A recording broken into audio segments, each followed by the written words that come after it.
Willie D Live. What's up, family? Fellas, I need you to stay focused on this one. This is not about all women, but I do gotta call this type of woman out because she is messing it up for everybody. Ladies, this is a shoe fit, wear it scenario. If the shoe don't fit, you ain't in you dig what I'm saying? So we got a woman who is so fed up with so many guys hopping into her DM that she decided to make them fill out an application. If you want to date her, check out her requirements. Before you jump into her inbox, you must pay her rent, which is $2,771 each month. She got 2 boys underage that need new J's and school clothes. She got a light bill she wants you to pay, which comes out to $278 each month. Well, average. Well, unless she has it fixed. She needs a new car with insurance. She wants you to fix her hair, which is $100. I'm thinking every other week. She goes to the nail shop. That's $75. I'm assuming every other week. Or maybe she gets it done once a week. So, depending on which one you want to go with, you're either going to pay $150 or $300 every month. She wants a personal allowance of $600 a month, and she wants you to buy groceries, which comes out to $1,000 a month. She likes to shop every weekend. I don't know what kind of money you're looking at there. That could be anywhere from, she looks cheap, so that could be anywhere from $10 to 10,000. I don't know. And she says, I would like to stop working and I would like the house professionally cleaned once a week. So what does this tell us? It tells us she don't want to clean and she don't want to work. So what the hell is she doing while you're out there getting to the paper to provide her this nice, cozy life? What is she doing? She wants you to take care of her children that she had with another man or other men. She wants that to be your responsibility, even though she was responsible for the dude that she picked, who gave her those boys and dipped. She wants a hair done. She wants a car. She ain't got no car. Or maybe she got a car, but she said she wants a new car and she wants some insurance with that new car. This is how you know she's a brokey, right? She didn't even name what kind of car she wanted. Just something really, really simple. She didn't even name the type of car she wanted. She had no bracket for it. You dig what I'm saying? That was no fee bracket for it. She just wants a new car. So would she be okay with a car that costs $13,000, $15,000, $20,000? Or do she want something that costs $300,000? Before you even can get to her expenses for her shopping and the cost for the J's, the cost for other things, you already at $5,000 a month just off the rent and other things. Not to even mention the car. The The car and the insurance is not even included yet. That's just for the rent and the hair and the allowance and all of those type of things. Let me tell you why this is problematic. First of all, it creates unrealistic expectations. Expecting someone to take on full financial responsibility before there's commitment, trust, or emotional investment creates imbalance. It forces a man to prove his worth with his wallet rather than his character or compatibility. And this is why so many relationships don't work these days. If you're going in and you're leading with your wallet, you are going to fail 100% of the time. Because if you lead with your wallet, she is going to look at you like a sucker, like a trick, and everything is going to be transactional. If you can't buy her something, you ain't worth nothing. If you lose your job, if you lose your income, you become expendable immediately because the relationship was transactional from day one. And why would a woman who is about something want to be with a man whose only qualification to get with her would be to provide for her? This idea plays into the stereotypes that men are only useful for their wallets and women are entitled simply for existing. There's no balance. And anytime there's no balance in anything, you're gonna have problems. I don't know how some of these dudes do it. The tricks messed it up.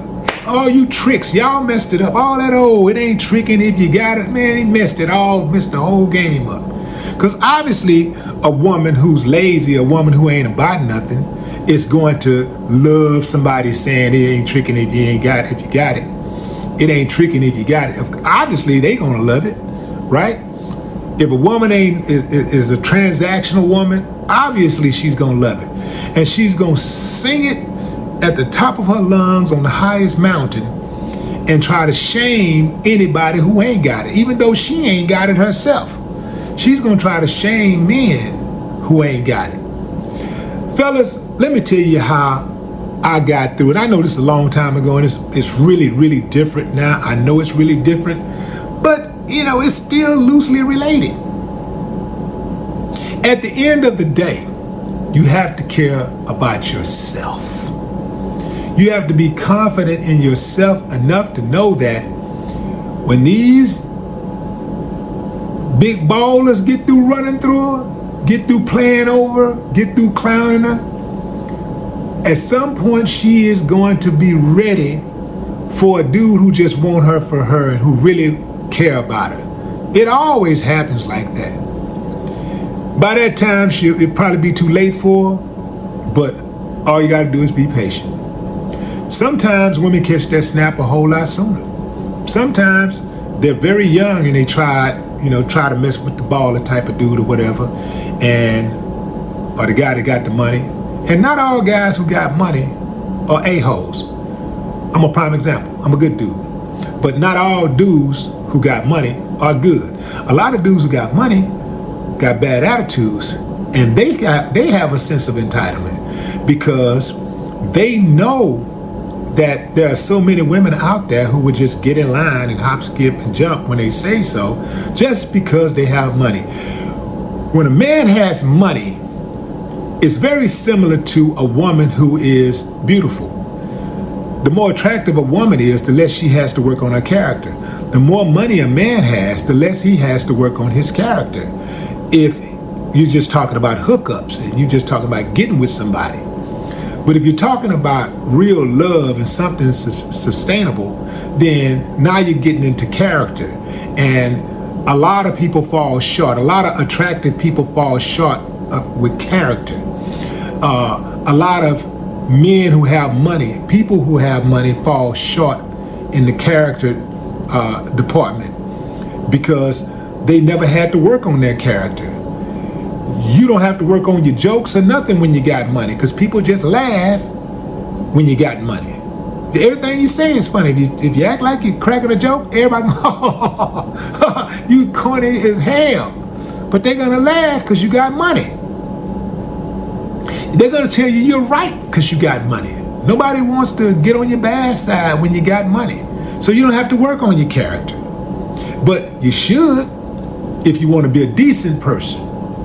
You work on your character. And then you understand that money is a tool used to get things, to make things move, to gain access and give you options. Money is not something you're supposed to use to control human beings. So let me close this out, fellas. Before I started getting money, if I had a girlfriend, she was always extremely attractive because I thought that I deserved that. I'm talking about, I wasn't regular broke. These girls run around calling guys brokey. They would have called me brokey. I would have been that dude, right? But I was broke, right? I'm talking about like my girlfriend that I had, the last girlfriend I had before I took off, before my music career took off, which was 1 year after she dumped me. I was so broke that anywhere we went, she usually paid for it. Not because I was just lazy at home and didn't have anything to do or whatever. I was trying. I just, money was just, it was hard to come by, man. And so sometimes we go places and,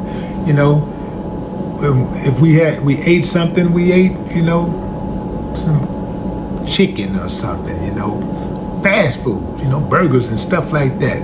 Never really sat down and dined out.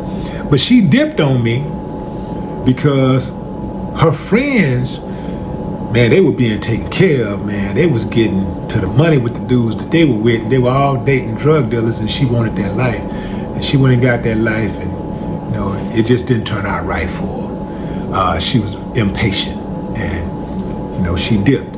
Deep down inside, I do believe she was a good girl turned bad because she was under the influence. Just like a lot of women today are. They're under the influence. She was under the influence of her friends and the lifestyle that they had and that they were enjoying. They were going to the mall. They young girls too. They was 19, 20.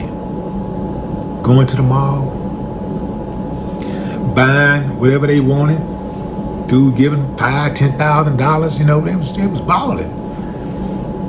And here she is over here with me, having to drive to the other side of town to see me and all this. Now here's the trip part. She couldn't see my potential. It wasn't like I wasn't out there grinding. I was grinding. I was going to the studio every week. I was doing shows. I was competing in contests. I was always writing and stuff like that. And I had a little part-time gig, So I was trying, and I was serious about that rap thing. But she couldn't see it. She thought, she saw it at first, but it didn't seem like it was happening fast enough. And so she gave up on me. She dipped. And then it wasn't even 1 year later that I saw her inside of a club. And club was jam-packed. Jam-packed, wall-to-wall cars as far as you can see them outside.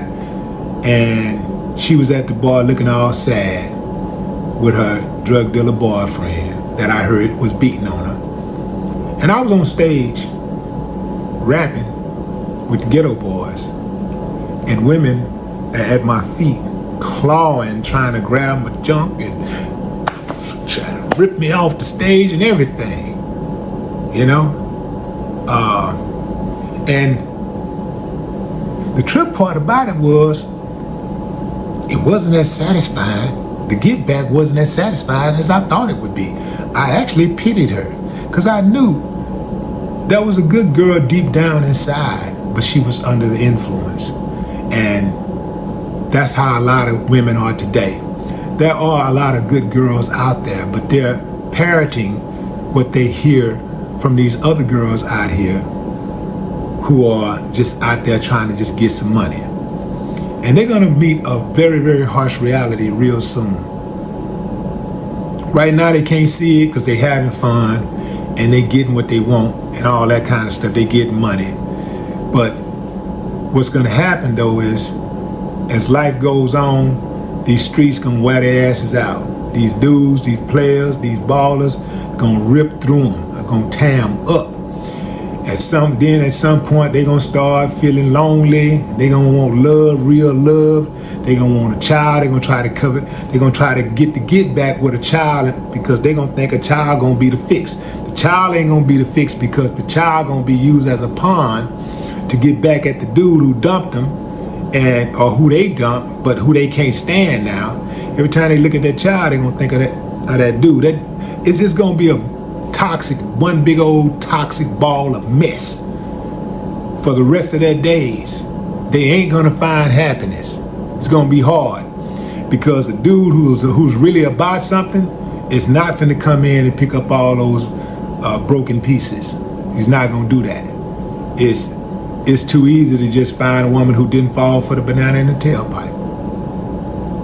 But what say you, fam? Drop a comment. I'd love to hear your thoughts.